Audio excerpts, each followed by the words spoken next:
नमस्कार, खबर तो समझिए देख रहे हैं आप और मैं आपके साथ रंजना रावत। सियासत में हर बयान के मायने होते हैं, हर बयान की अपनी एक टाइमिंग होती है। एक दूसरे के बयानों को सियासी दल अपनी सहूलियत के हिसाब से इस्तेमाल करते हैं। आज नीतीश कुमार ने लालू यादव को लेकर जो बयान दिया, सियासत के लिहाज से उसके कई मायने हैं। पहले नीतीश कुमार का वो बयान सुनिए, फिर खबर तो समझिए। उखाड़ के वही फेंक चुके हैं उनको, बाकी जो बचा है उसका हम विसर्जन कर देंगे।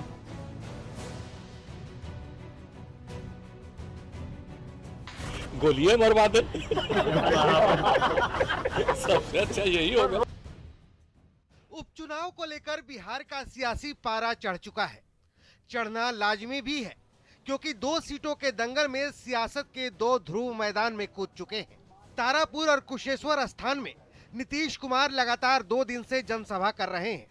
आज दूसरे दिन तारापुर और कुशेश्वर स्थान में नीतीश कुमार ने लगातार दूसरे दिन जनसभा की, लेकिन चुनाव प्रचार से पटना लौटकर नीतीश कुमार ने जो बयान दिया, वो लालू को लेकर अब तक का सबसे बड़ा बयान है। वो कह रहे हैं कि हम यहाँ पटना आए ही हैं नीतीश जी का विसर्जन करने के लिए। छोड़िए न, कर दे, गोलियां मरवा दे। सबसे अच्छा यही होगा। रोजगार का मुद्दा, बाकी कुछ नहीं कर सकते। अगर चाहें तो गोली मरवा सकते, और कुछ नहीं कर सकते। दरअसल नीतीश कुमार ने लालू के विसर्जन वाले उस बयान पर तंज कसा, जिसमें उन्होंने कहा था कि उपचुनाव की 2 सीटों पर तेजस्वी के नेतृत्व में जीत तय है। रही सही कसर वो पूरी कर देंगे। वो नीतीश कुमार का विसर्जन करने ही पटना आए हैं।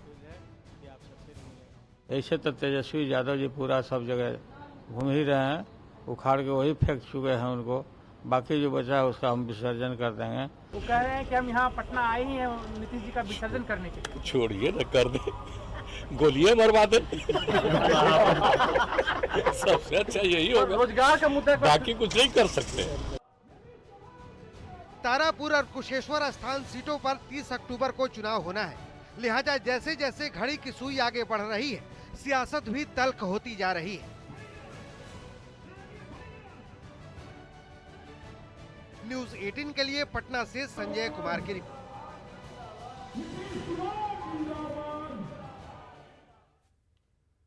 अब खबर तो समझिए कि नीतीश कुमार ने क्यों कहा कि लालू गोली ही मरवा देंगे।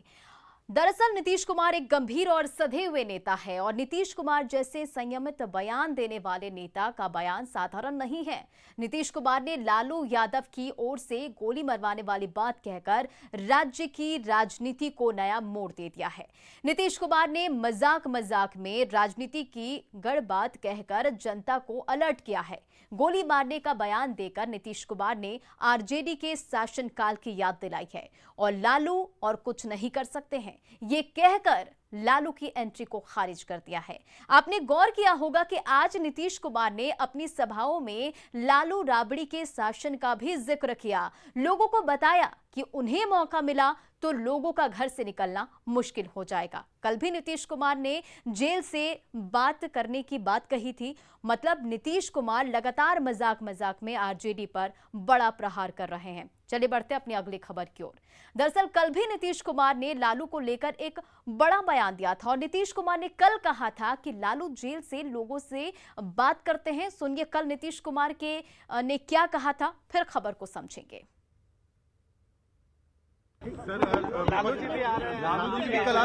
पता नहीं, सबका अपना काम है, जो करे।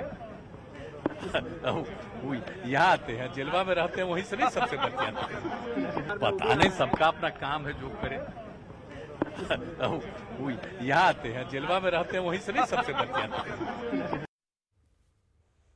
चलिए अब इस खबर को समझिए। दरअसल नीतीश लगातार बयानों के जरिए 15 साल का जिंदा रखना चाहते हैं। 5 अक्टूबर को भी नीतीश ने ये बात कही थी।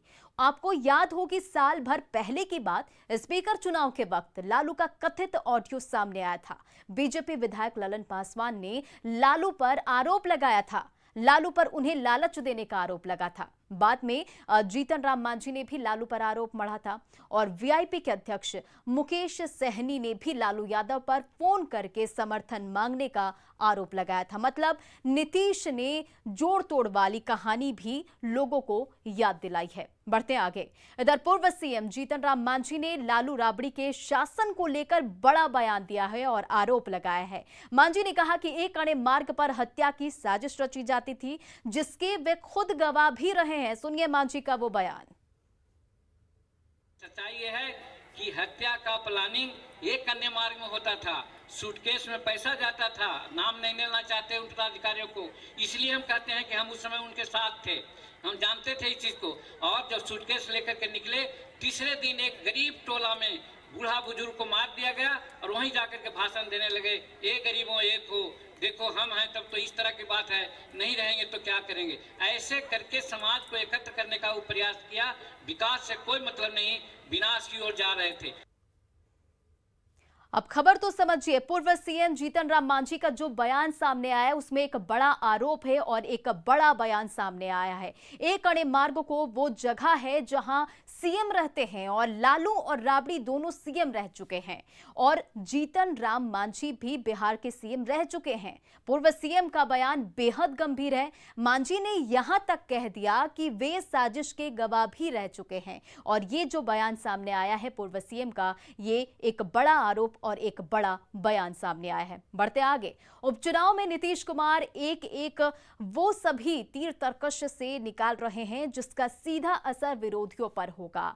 आज मुख्यमंत्री नीतीश कुमार ने 15 साल के लालू राबड़ी के शासनकाल के साथ ही भागलपुर दंगे की याद लोगों को दिलाई। पूरी रिपोर्ट देखिए, फिर खबर को समझेंगे।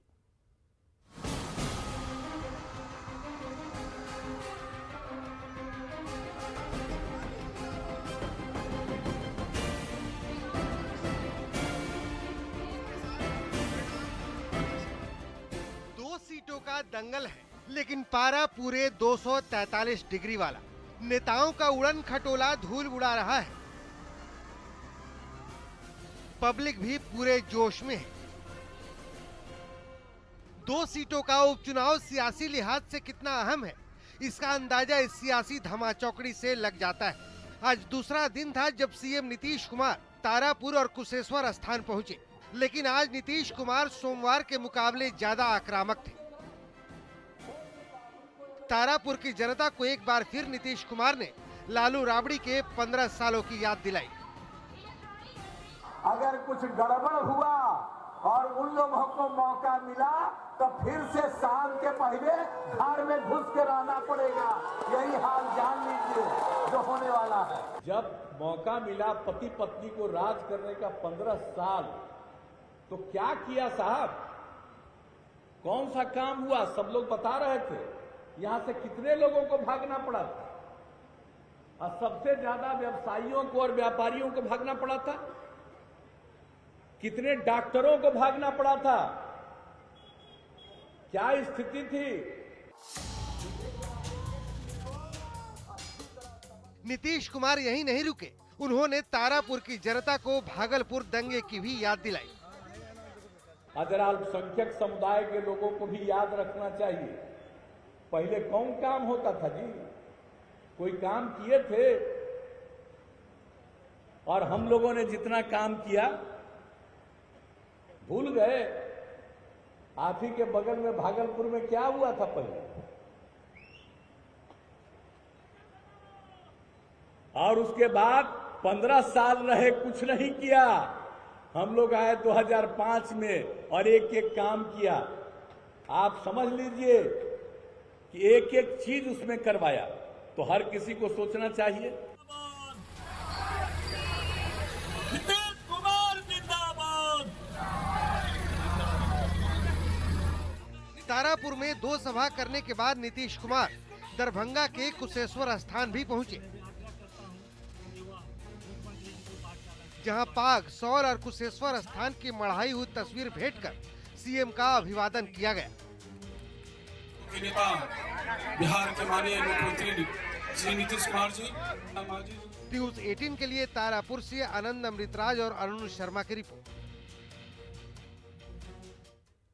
अब खबर तो समझिए कि अपनी सभाओं में नीतीश कुमार ने भागलपुर दंगे का जिक्र क्यों किया।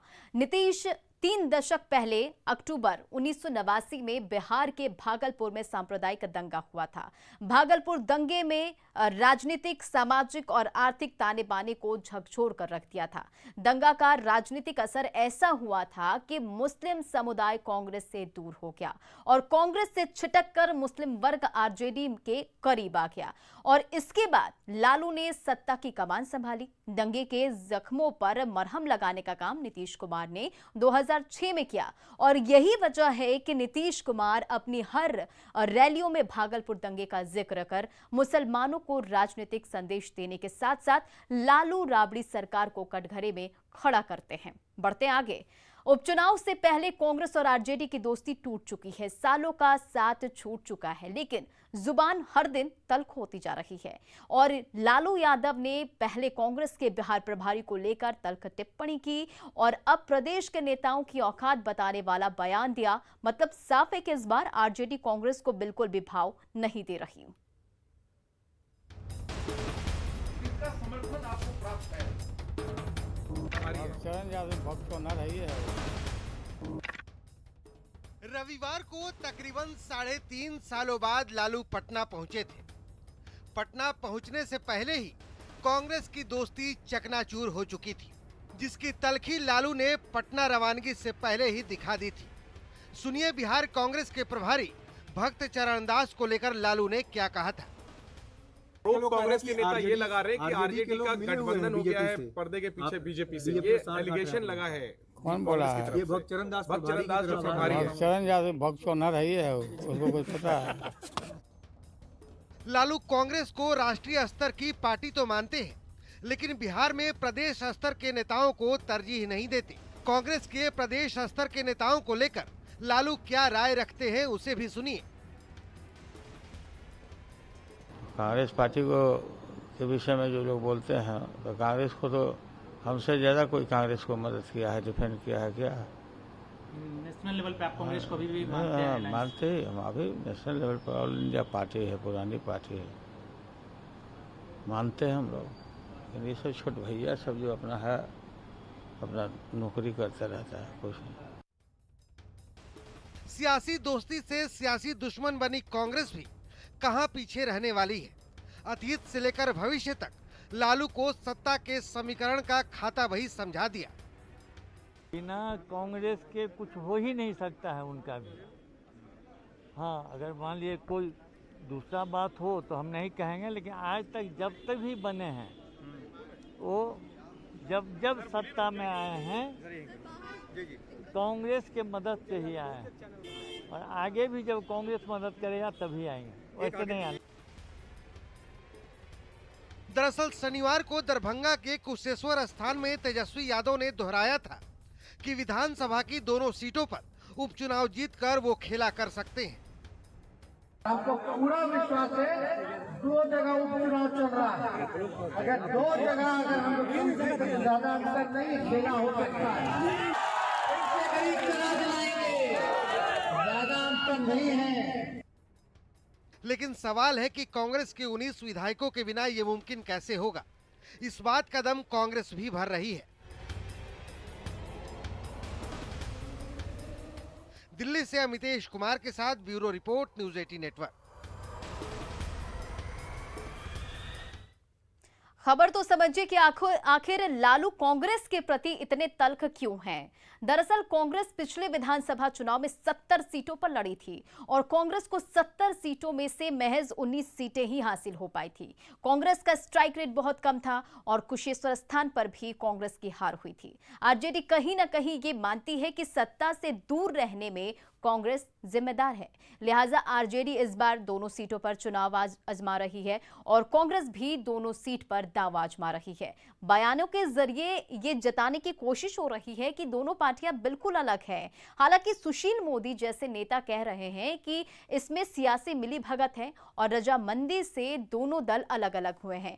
खास रणनीति के तहत दोनों दल अलग हुए हैं और उपचुनाव के बाद फिर दोनों एक हो जाएंगे। आज ललन सिंह ने भी इस ओर इशारा किया था। और फिलहाल खबर तो समझिए कि इस बुलेटिन में इतना ही। बने रहे आप न्यूज़ 18 बिहार झारखंड के साथ।